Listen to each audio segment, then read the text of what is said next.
In terms of sites, Park House is a site that most staff will come across at my team, but it's probably the smallest part of what we do. We feed tens of thousands of meals a week to our students across big sites such as Wantage, St Pat's, Parkeat, which are generally unfamiliar with for staff, plus Eat at Square. We produce all the food for the hotel at Greenlands, which is sort of four-star experience. And we produce some elements of the hot food going into hospitality, and then obviously Park House as well. So it's a really diverse team. We have about 500 members of staff, so also one of the largest in the university by terms of number of people. We serve food 365 days a year. So even on Christmas Day, we're here waving our tinsel. And then in terms of where we've come from, we are very much, my background was with bars, not catering, and I was probably one of the largest critics of catering. And I eventually got given the job to sort it out. So we've been on a journey with our colleagues across the university, like sustainability and stuff, in terms of reimagining what we do and how we feed people, and sort of on the path of sustainability and also delicious food. So we held a 3-star rating from the Sustainable Restaurant Association, which is independently verified through quite an extensive audit process. So they check what we're buying, where we're buying it from, where that food's come from, how tasty it is. And we also then participate in so our sort of guiding principles, a system called Menus of Change, which you can Google, and it's a series of principles that help caterers decide how to do stuff. And on the back of that, we work with 70 other universities led by Stanford in a by invitation only grouping of universities that are passionate about food, both academically and in practice, and are trying to put what they're discovering in the classroom or in the labs into practice, into their catering. So most recently, we've been hosting lots of research projects from particularly food and nutritional sciences, trying to use our dining rooms as living labs. I always say to people that we're probably only a quarter of the way through our journey in terms of transforming into something that's truly amazing, because it's so large and does take time. But I think we've made like made huge leaps and bounds, but we know we've got a lot more to do. Just for clarity, my job doesn't include our hospitality services or our cafes, but my colleague looks after them. And while I can answer questions on that, I'm not always the best person.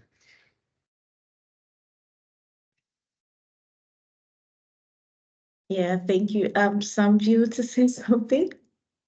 Yes, yeah, absolutely.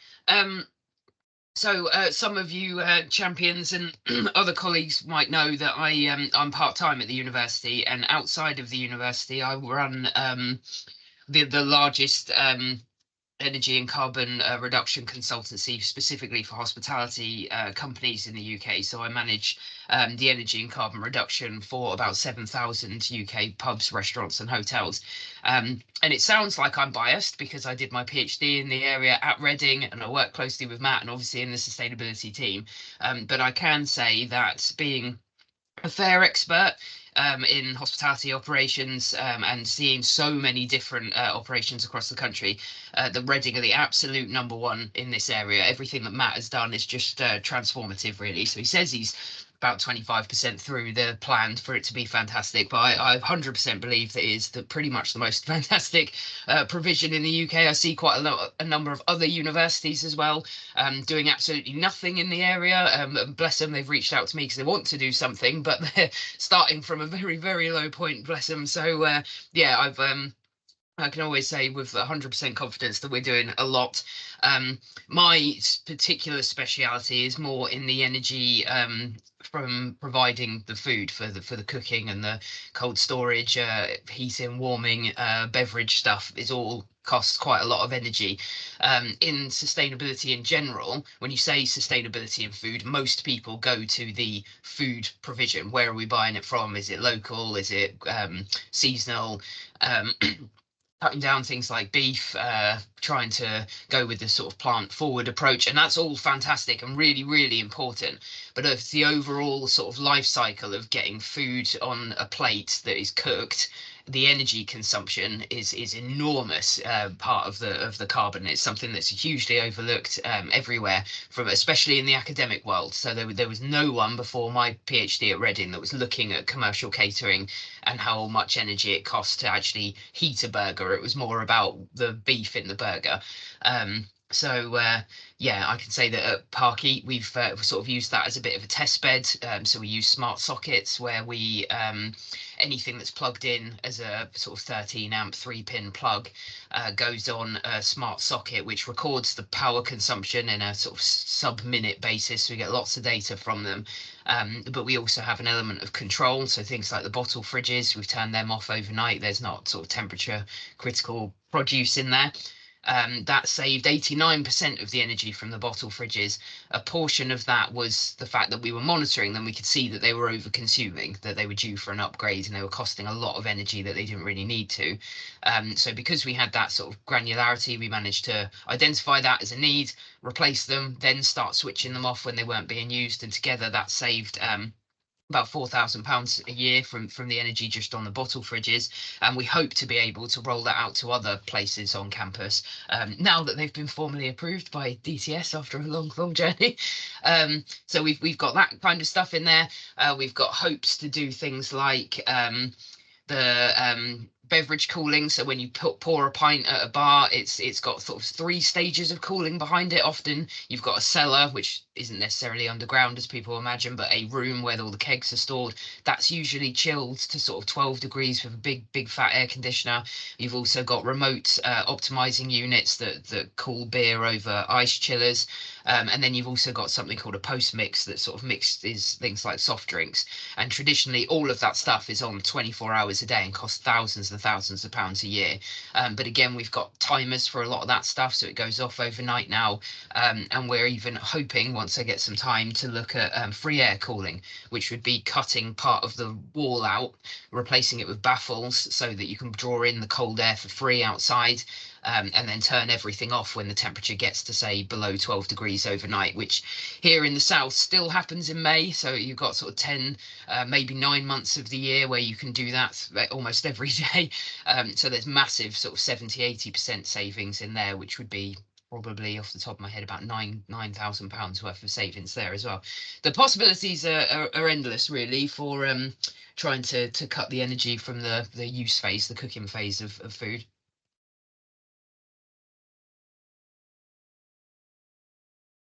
Thank you, Sam. When it comes to sustainable food, we think it's just cutting down, type of food we eat and all that. But knowing fully well that there are other, energy efficient methods and approaches which is used to, reduce our carbon footprint, it's really great to understand that. So, I'll just go straight to the questions. So the first question is, you briefly kind of explained what you do at the university, so I won't go through that anymore. I'll just go to the second question. And the second question is, what does the term sustainable food mean to the university's catering department? So we do have a definition that we've written online, so we've stolen someone else's. So it is, so we use the Sustainable Development Commission, who describes sustainable food as food that is safe, healthy, and nutritious for consumers in shops, restaurants, schools, and universities, etc. So then we break this down to saying it needs to provide a viable livelihood for farmers, processors, and retailers whose employees enjoy a safe and hygienic working environment, whether or not in the UK. It respects physical, biophysical, and environmental limits in its production, reducing energy consumption and improving the wider environment. Respects the highest standards of animal health and welfare, compatible with the production of affordable food for all sectors of society. And then finally, supports rural economies and the diversity of rural culture, particularly through an emphasis on local products that keep food miles to a minimum. So it's pretty wordy, but the way I always put it, explain it to my team, is we have 3 sustainabilities that we're trying to hit. So we're trying to hit social sustainability, which is like affordable food for all, that is nutritious, healthy. We're trying to achieve like environmental sustainability. So yeah, say organic food might be an example of that, or wild farmed, who are in the news a lot at the moment. Or the last one is financial. And people go, why is financial there? Financial is really, really important, because if we go bankrupt overnight, we're not going to help anyone, and we're not going to achieve the first two because we won't be here to do it. And for the university, we want to set a really good example to the wider hospitality industry. So for that reason, I really want us to be in business next month. So being financially secure and stable is super important. Just to set the record straight, the university does not take money from like, our heavy food services. It supports it. And I think that shows the university's commitment to doing high quality food and drink. So yeah. Interesting. You know, at the university, the catering department kind of process food, and in ways that kind of minimize environmental impact, support the local communities, and also protect health and well-being. It's amazing to find out about what the catering department in the school is doing. The third question is, could you share some examples of sustainable food practices that the catering department has already adopted, and what catering has in the pipeline? Of course. So some of the biggest ones that are most noticeable are if you visit Eat at the Square, there is no pre-packaged food there. Like there's literally none. You can't buy a bottle of Coke or a packet of crisps, which really hits the nutrition side. We also don't allow takeaway, and people are like, this is outrageous, but it's again about again, we remove all the disposable packaging. We're avoiding like reusable containers. We're using a China plate, which is infinitely reusable. And we're trying to build communities and get people talking to each other and like breaking bread across tables. So I think that's one of the biggest, like that's more quite cultural. On the food side, we've adopted this approach called Plant Forward. And Plant Forward is basically, if you look at something like Eat Lancet's healthy plate, half that plate is fruit and veg. And there's some meat in it, some dairy. So it's more about rebalancing a diet rather than going to remove anything. We support people who want to eat a vegan diet, but we do not believe that is the way forward in terms of the wider university community. To the point where we have surveyed our students and asked them about going entirely plant-based. And there was a pretty strong reply of 96% of about 2,500 students said they didn't want to do that. So we're trying to up the grains, like lots more whole grain, lots more nuts and legumes, veg, fruit, which is really exciting. And then into the energy world, our biggest achievement in the energy world is we use zero gas for cooking now. We used to burn gas. I don't know. It's just, Luke would have been crying probably the amount of gas we used to burn. To give an example, it's typical pieces of equipment would come on at 6 or even 5 in the morning, and then just merrily burn gas until 11 at night, 7 days a week, minimum of 31 weeks a year. And we've saved, for example, removed really bad stuff that, like we had these big things called solid tops, which just burn huge amounts of gas and stay hot all day.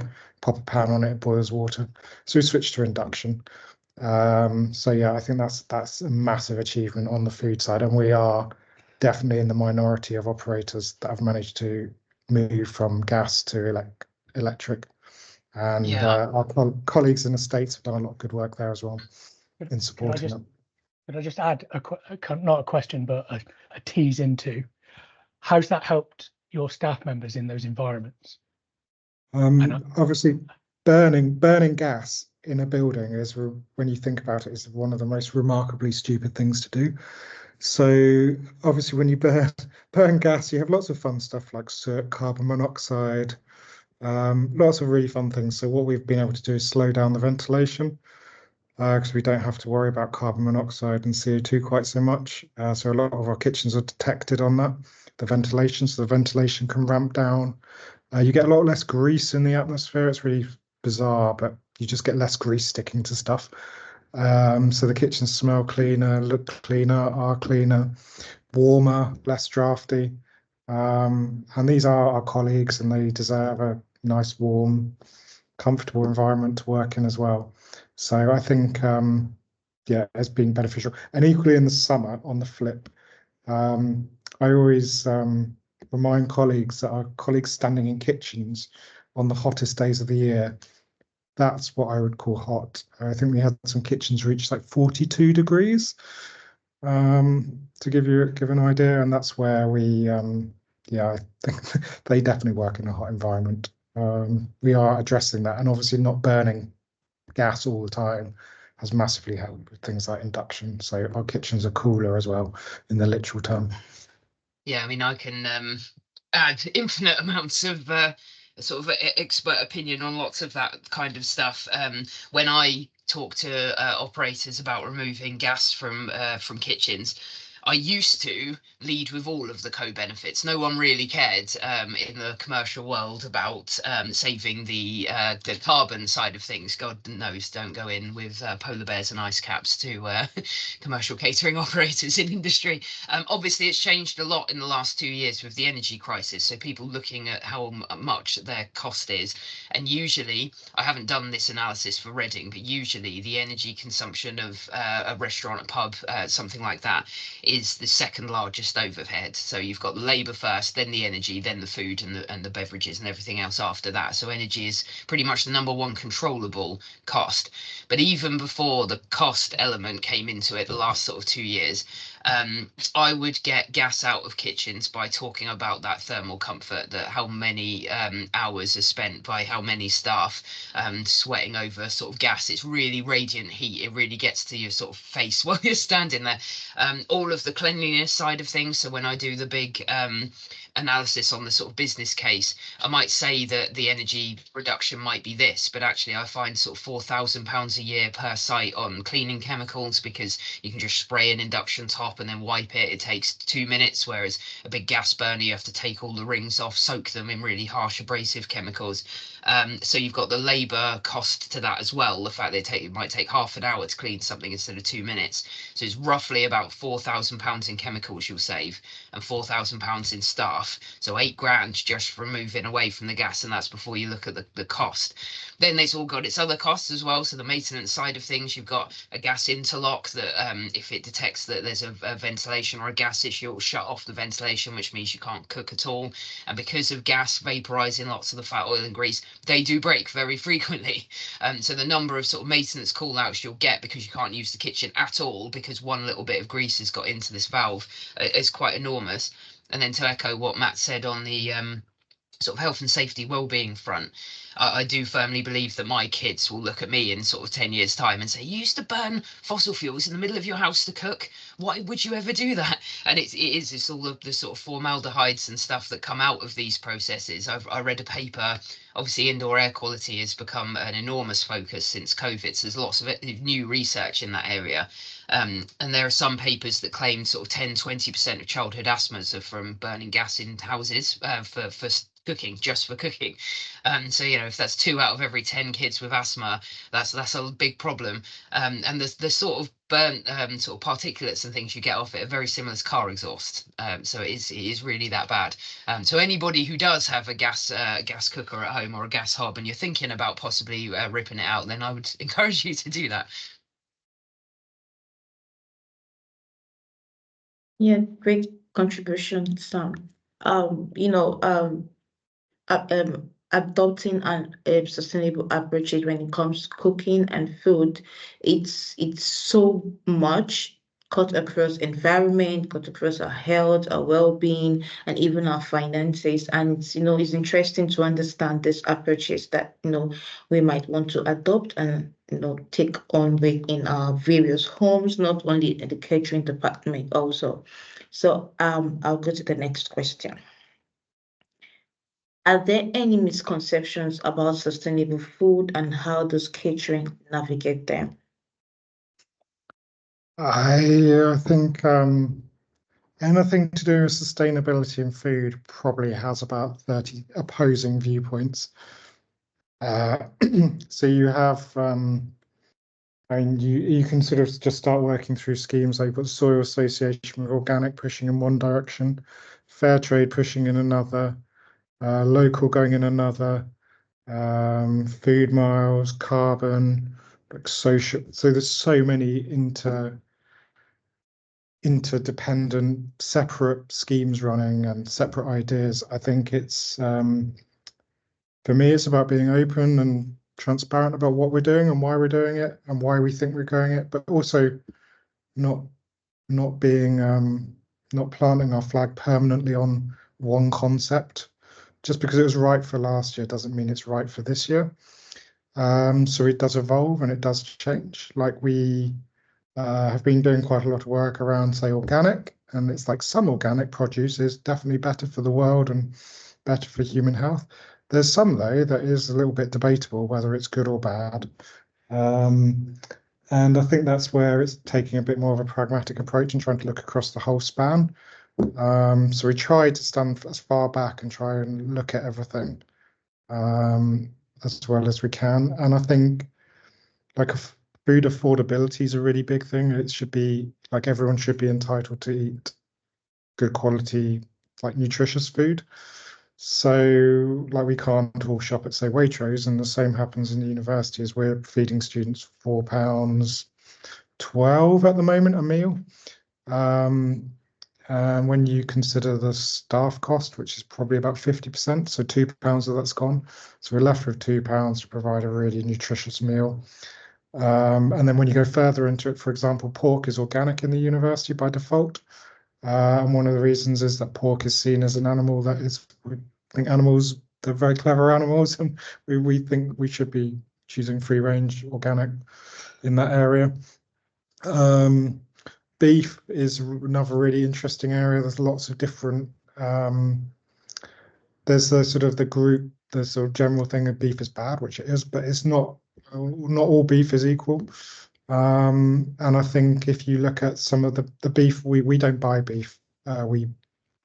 We take it from the farm, and those cattle, a lot of those cattle are involved in grassland restoration and project looking at like grass, like because grasslands also carbon sinks if you can restore them. So there's lots of really interesting stuff there going on. But again, so burger, the University Beef Burger contains now 35% mushrooms, and that's through the plant forward approach. So we are getting there. But I think in terms of food in general, it is that we need to make sure it's nutritious, healthy, and obviously try and make sure it's good for the planet as well. And it's weighing up all of those different sort of, it's the social, environmental, financial sustainability of that product. And that's where there's no right answer. And I think there's often no wrong answer. I mean, there are some very wrong answers, but there's sort of different things that you can find within it.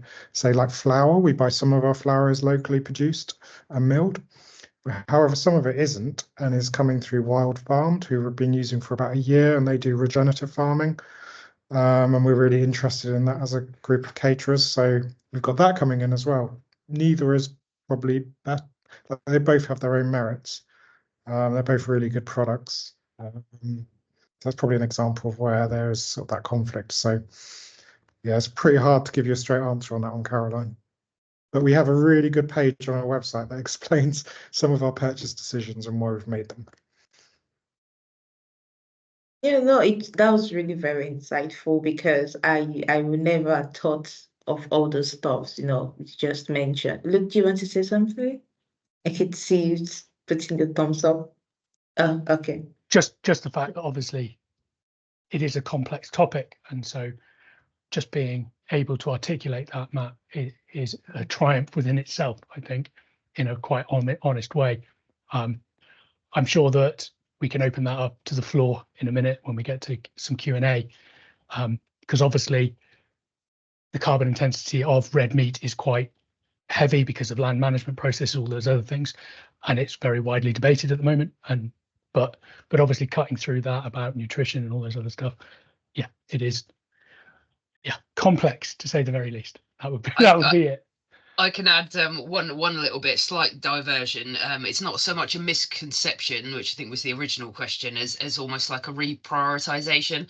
I had was honoured to be approached as a university staff member to work on BBC Low Carbon Day a couple of weeks ago, and as part of that, I had to do a carbon footprint of a BBC News South presenter's whole life. So I looked at, usually it's roughly about, for an individual's carbon footprint, a quarter is the diet, a quarter is their house, a quarter is their sort of goods and services purchasing, anything they buy and waste, and then another quarter is their transport. And so when we focused on the food, his wife was a vegetarian, but she cooked meat meals for the presenter and his son. They also did an 11-mile a day, so each way 22 miles from their home in the New Forest to the BBC studios in Southampton. And when I did some of the carbon footprinting of their average sort of weekly menu, I found that it was exactly the same, almost exactly the same to 2 decimal places. The carbon requirement in their beef lasagna was the same as their daily commute. I literally couldn't believe it. So all of the stuff that we do that is very important, switching lights off and looking at small power, turn your monitors off, of course we have to do that. And at the university, the impact of those things is, you know, thousands of computers, so it adds up to a big deal.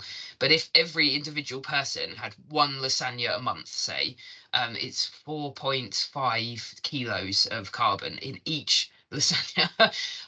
That's the same as driving for 22 miles. So if you worked from home 1 day a month, it's the same thing as having 1 less lasagna a month, which is enormous, absolutely enormous. Yeah, it will depend on how you cook it, but there's not too many options at home for the difference. So you're going to have to fry that meat in some kind of hob-based form. So obviously an induction hob would be much better than a gas hob. Baking it in the oven, you're not going to be able to use the air fryer so much for something like that. If you're doing a big sort of 6-portion one, space might be an issue. So you're probably going to be looking at a convection oven for that kind of thing. And of course, it would be different if you did 2 or 3 of them. You used every layer of your oven, every tray to do that.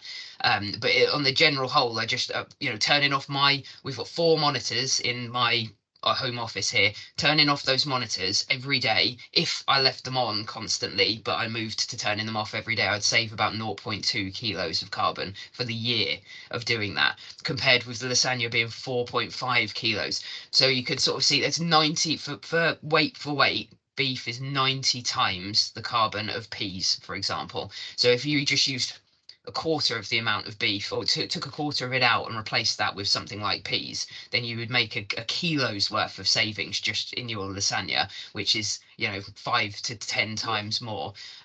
Of course, beef is nicer than peas, absolutely. The less I say about that, the better from my point of view and my own professional reputation. But yeah, it's so useful to provide the context, because I only found that out myself, and I've got a doctorate in this area recently. So yeah, that is absolutely enormous, 90 times. So if you just think, I usually have, say, 3 beef meals a month. If you just cut that down by 1, then you'll be slashing your carbon footprint of your food by 30% in a month just from changing 1 thing. So it really is one of the most important and easy things that you can do to reduce your own personal carbon footprint. Yeah, thank you, Sam, for that contribution. I'll just ask the last question, and then we have some questions in the chat box that I want you to respond to, if you can, please. The last question is, could you also suggest any simple changes that individuals can make to reduce their impact when it comes to food? I think we might have missed the question, Caroline. Okay, I'll take it again. Well, that's fine. Could you also suggest any simple changes that individuals can make to reduce their impact when it comes to food?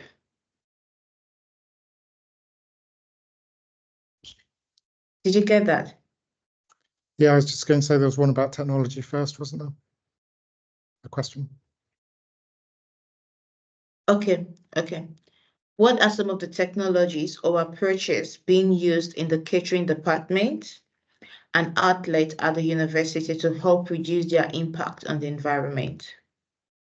Well, yeah, sorry to bring this up. I thought this was really important. So we have been working with our colleagues in DTS on quite a large scale project called Digital Dining. We're caterers, so we had to give it a nicer name than whatever code it was called in DTS. So digital dining is really fascinating because it's putting a lot of information into lots of clouds that seem to be quite clever. One of the things that we will be doing is measuring carbon for the first time and displaying to our customers about carbon. We work with so many partner universities. UCLA have discovered that putting the amount of carbon that your meal has made on a menu makes virtually no difference to the choice that you're making whatsoever. And we tested this theory across about 20 universities. Our students at Reading proved to be the most persuaded, but it was marginally sort of acceptable as a statistic. It wasn't huge. However, using red, green, and or amber globes next to food choices did make a big difference. So we'll be adopting sort of red, green, and amber globes to show people whether food's good, bad, or indifferent, if you like, from the carbon thing to try and help guide people through. We are also looking at a lot of, we were talking about ovens earlier, and leaving those on. So our new systems will be able to send the right cooking programs to our ovens. And an oven in my world is it can fit 4 people inside it. So they're pretty big. And I've done a lot of work connecting those up so they will load the correct programs, because running it at 50 degrees higher than it could be, or continuous, which is the bane of my life, is our chefs at the moment have an option to leave the oven running all day, which makes Sam cry. Yes, we've got all this technology coming in that will hopefully help us plan, including on the waste side. So on the waste side, we're looking at implementing a system that photographs the food and then goes, yeah, you shouldn't have been throwing that away. Kevin has got his hand up. Hey, I've picked up a request for the ovens and ingredients we picked on the Wi-Fi, for example. I believe the ones in White Knights have been put on the Glide. Is that right? So to put anything onto the university network, we will need to have a TDO completed for it. I don't know if we did it for so I'm just updating to get on sense, but I wasn't mentioning it here. It's not as a blocker, just that same as the smart sockets that Sam and the smart TVs that Sam they could been working on with us. We now might have a way forward for IoT, but we just need to know what it is and how it works. So hot off the press, last night's Kevin testing. So yeah, we might have some options there around that, but yeah, we just need to have that due diligence piece before we let you fill your boots, if you'd like. So no, that's fine. I don't. Cool. No, thank you. Where was I? Yeah, so we've got digital dining coming out, which has been about 7 years in the making, and it should hopefully make catering a lot more sustainable and better for the planet. And lastly, could you also suggest any simple changes that individuals can make to reduce their impact when it comes to food? I would say eating less meat is invariably the quickest option that you have. So as Sam said, move like the mantra of in catering is moving, is not putting meat on the is not having a slab of meat, potatoes, and 2 veg. So that's what we've been moving away from. So using meat more as a topper, like use it as something special. Like it's not saying you can't have it, but like using better quality meat and less of it is probably a good basic principle to work to. Yeah, and as Matt said, earlier, the beef is not equal at all. So you can do a huge amount by buying British beef. So if you are going to eat beef, if you buy it from Britain, where we have much more sustainable land use practices, anything that you buy from Central America is going to have come from a rainforest that's been chopped down pretty much. So yeah, buying locally, reducing the amount of meat, as Matt said. So I feel like I can't give up dairy and beef. I've done almost everything else that I can do in my life. Is pretty much the last frontier for me, but we've reduced it down massively. So as I say, putting peas and kidney beans and that kind of stuff in, and just using the amount of meat that we bought but cutting it in half, and supplementing it with other things, has reduced the carbon footprint per meal by half. And the other thing that I'm sort of famous for is an insane level of batch cooking. So if you can do something at home with food, I would definitely recommend cooking in large batches if possible. It's not possible for everyone, but I've taken it to the nth degree because I had to do a lot of cooking to get the data for my PhD on cooking. I was doing things like cooking 400 chicken breasts in a night, out of hours. So I turn up to a pub at midnight, cook off 400 chicken breasts on all the different appliances that we could, monitoring the energy consumption. At the end of the night, the chef from the company I was sponsored by was tempted to just throw it away. That was all that he felt like he could do, was just take it straight off the char grill and put it straight in the bin. And I was horrified, so I took home 400 chicken breasts that had just been cooked. I went to Wilko, bought a massive bin, took it all home and said, there's no way they're throwing that away on my watch. I was only a PhD student. I wanted the free food.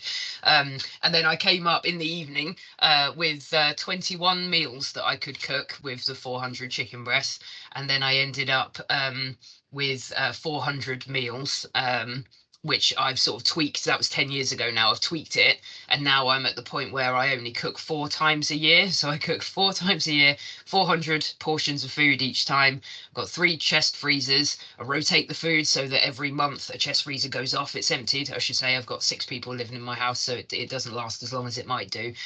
But we've cut our consumption and the cost of eating by an absolute fortune because of this. We buy everything wholesale now, so I don't really go to the shop so much either. So I do loads and loads of stuff like that. I just cook the same stuff that I used to, but I've made sure that every time I cook it, I cook 27 portions of one meal, and then there's 21 different meals.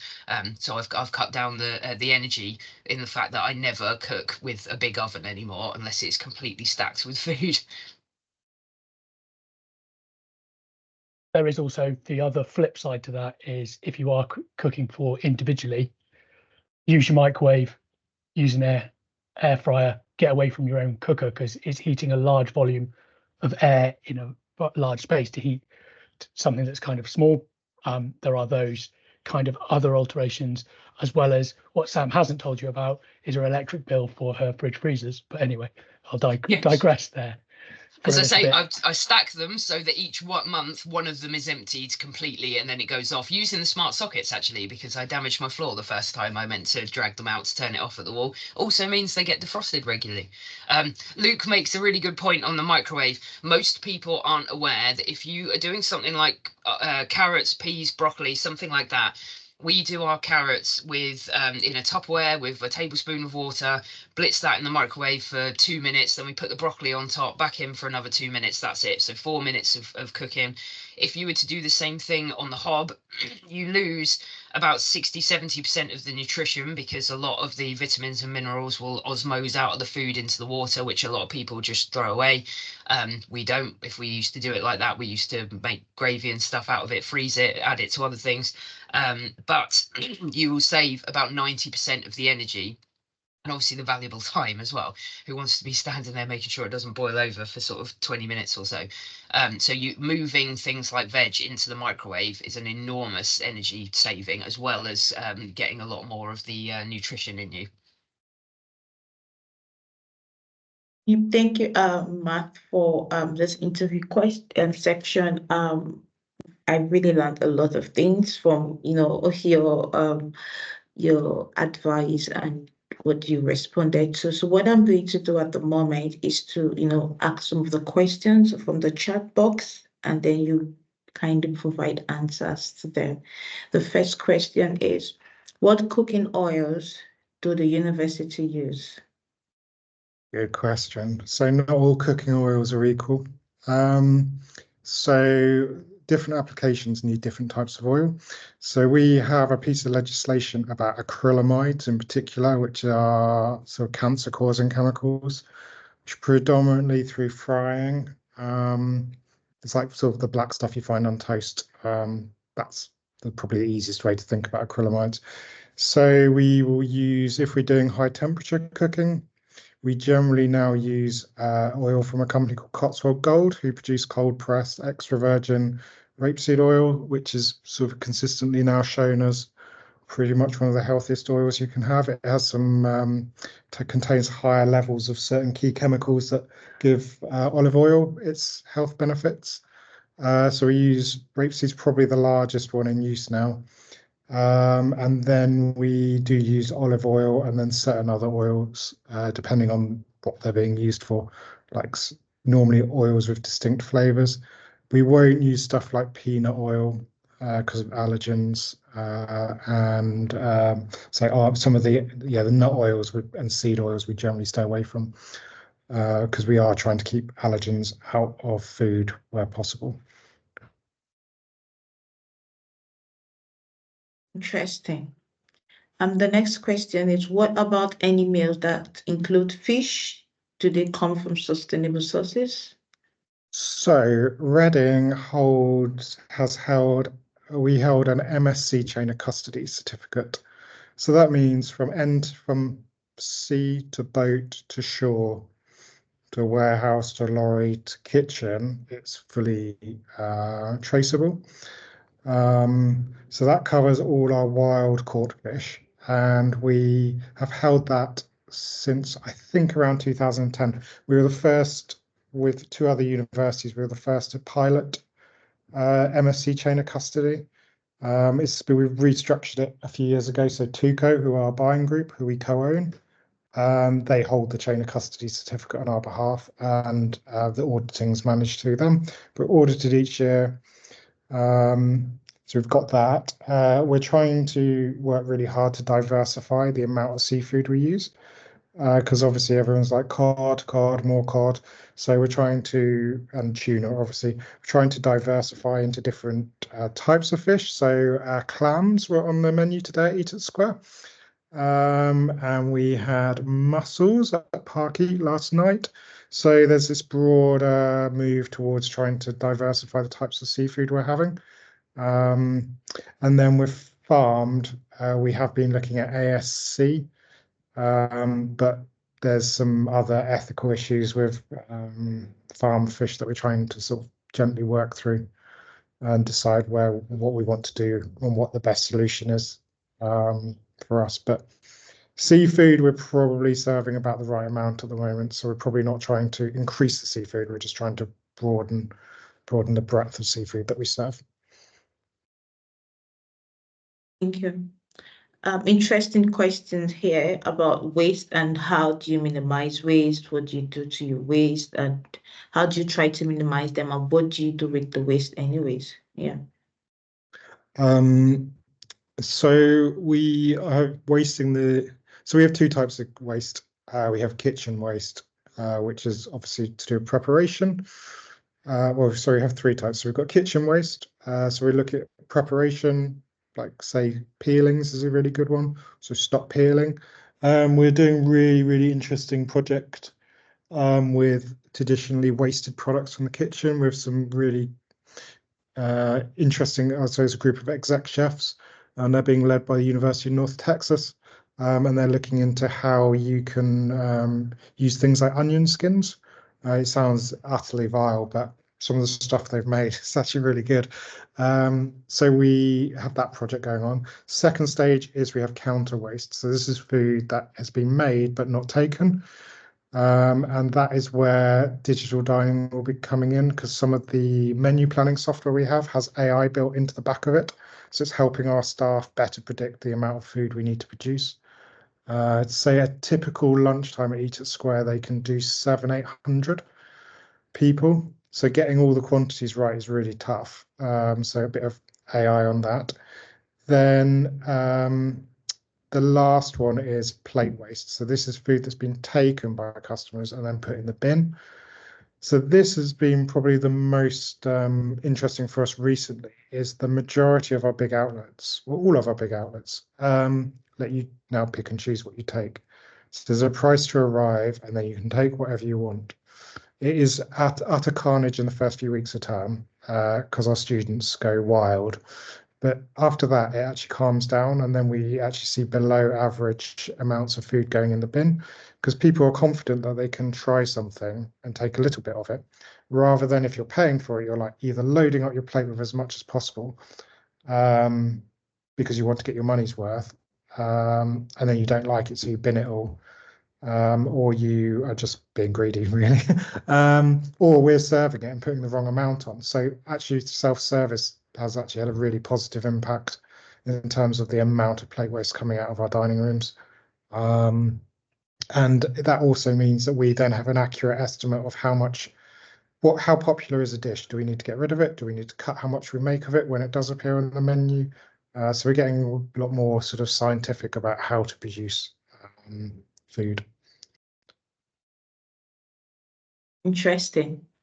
And another question, could any packaged food which has passed its sell by date be given to local food banks or food shares? Yes and no is the short answer. So in our dining sites, any food that is suitable so if we can reuse it legally, we reuse it, and we'll reuse it ourselves so we can roll food into the next mealtime. So we batch cook, so we'll cook, or we'll have made something, we've chilled it, it's ready to go, then we'll reheat it and put it out. We won't heat more of that up than we need, and then we'll keep the rest back and use it for the next meal service.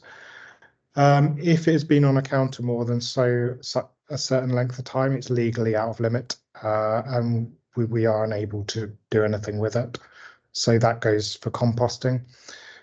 Sandwiches and prepackaged stuff. This is more in the cafes. What we will do is we generally move that stock gets moved forward. So say one cafe closes at 3, so then they'll move it to the next. And then if the last one closes, has still got stock, then we'll move it into our dining sites for students to eat. So effectively, we've come up with a system that basically allows us to use as much food as possible on campus, really until it comes out of its legal limit. If we have food that we cannot use that is edible and suitable for people to eat, and we can't use it internally, then yes, it will go to a food bank. But it's very much sort of following the waste hierarchy.